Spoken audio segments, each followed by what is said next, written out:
1977 के अक्टूबर महीने की एक सुबह दिल्ली स्थित सीबीआई के मुख्यालय में गहमागहमी थी।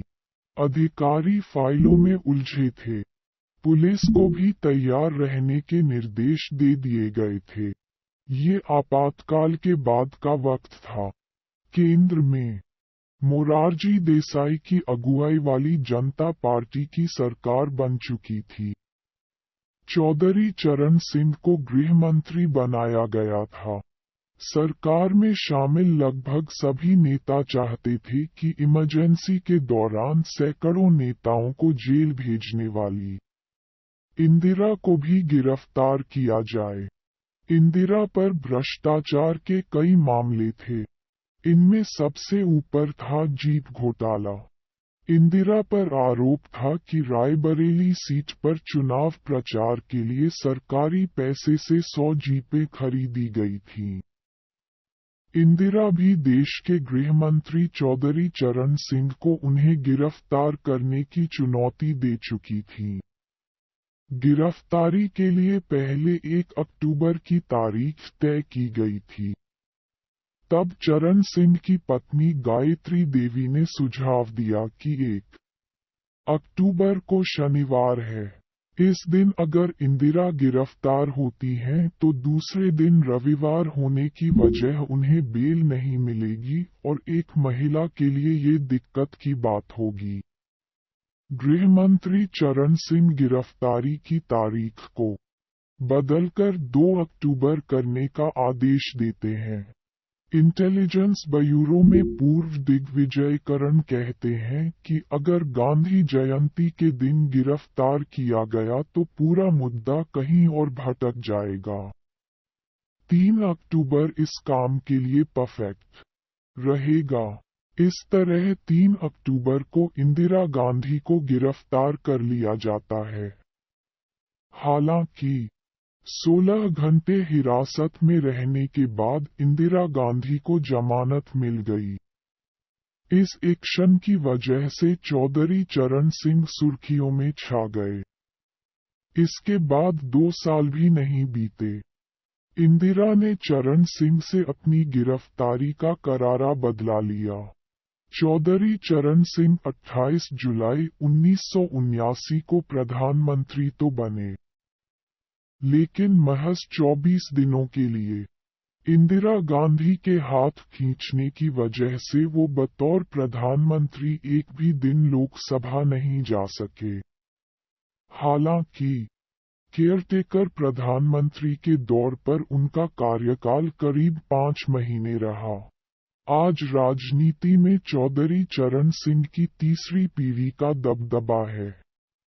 उनके पोते जयंत चौधरी ने 2024 लोकसभा चुनाव के लिए बीजेपी के साथ गठबंधन किया है।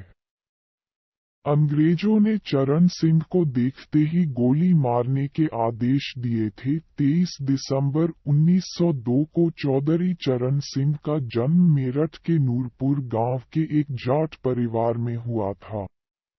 उनके पिता छोटे जोत वाले किसान थे। 1929 में मास्टर्स की पढ़ाई पूरी करने के बाद चरण सिंह कांग्रेस पार्टी से जुड़ गए। वो महात्मा गांधी से प्रभावित थे। मेरठ और उससे लगे शहरों में युवा चरण सिंह गुप्त क्रांतिकारी संगठन भी चला रहे थे। ब्रिटानिया हुकूमत की मुखालफत के चलते मेरठ प्रशासन ने चरण सिंह को देखते ही गोली मारने के आदेश दिए थे। लेकिन पुलिस को जब तक कोई खबर मिलती ये नौजवान क्रांतिकारी नेता आंदोलन से जुड़ी सभाओं में भाषण देकर निकल जाता था। बाद में चरण सिंह गिरफ्तार हुए, जेल से वापसी हुई, तब तक अब की राजनीति में उनका कद बड़ा हो चुका था। 1937 में चरण सिंह छपरौली विधानसभा से संयुक्त प्रांत के विधायक चुने गए। इसके बाद चरण सिंह 1946, 1952, 1962 और 1967 में भी विधानसभा के लिए चुने गए। इस बीच जून 1951 में स्टेट कैबिनेट मिनिस्टर और 1952 में डॉक्टर संपूर्णानंद की कैबिनेट में कृषि मंत्री बने।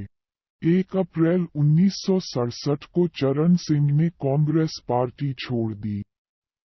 कांग्रेस के 16 विधायक अपने साथ मिलाकर चरण सिंह ने जन कांग्रेस नाम से एक अलग गुट बना लिया। ये गुट विपक्ष के नेताओं के बनाए संयुक्त विधायक दल गठबंधन में शामिल हुआ। संयुक्त विधायक दल ने 1967 में चरण सिंह की अगुवाई में उत्तर प्रदेश में पहली गैर कांग्रेसी सरकार बनाई। चरण सिंह को राजनारायण और राम मनोहर लोहिया जैसे नेताओं और जनसंघ व कम्युनिस्ट पार्टी का साथ मिला। 3 अप्रैल 1967 को चरण सिंह ने मुख्यमंत्री पद की शपथ ली थी, लेकिन सिर्फ एक साल बाद 17 अप्रैल 1968 को उन्हें सीएम पद से इस्तीफा देना पड़ा। दिसंबर 1968 में चरण सिंह ने अपने भरोसे के कुछ नेताओं को साथ लेकर एक नई पार्टी बनाई। इसका नाम भारतीय क्रांति दल यानी बीकेडी रखा गया। बीकेडी ने 1969 में उत्तर प्रदेश में हुए मध्यावधि चुनाव में हिस्सा लिया और फरवरी 1970 में चरण सिंह दूसरी बार उत्तर प्रदेश के मुख्यमंत्री बने। इस बार सरकार को कांग्रेस का समर्थन था। सितंबर 1970 तक चरण सिंह अब के सीएम रहे। उसके बाद प्रदेश में राष्ट्रपति शासन लगा दिया गया।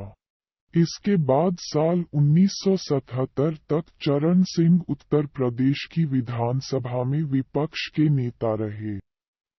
इंदिरा की इमरजेंसी और राष्ट्रीय फलक पर चर्चित हुए चौधरी ये वह दौर था जब दिल्ली के हालात तेजी से बदल रहे थे। चरण सिंह भी दिल्ली की सियासत की तरफ रुख करना चाहते थे। 1974 में चरण सिंह ने विपक्षी नेताओं को एकजुट किया और भारतीय लोकदल की नींव रखी। इंदिरा गांधी देश की प्रधानमंत्री थीं, लेकिन देश में कांग्रेस के खिलाफ माहौल बन रहा था। 1975 में इंदिरा ने देश पर इमरजेंसी थोप दी। सैकड़ों नेता जेल में डाल दिए। आगे पाठ द्वितीय में जानेंगे।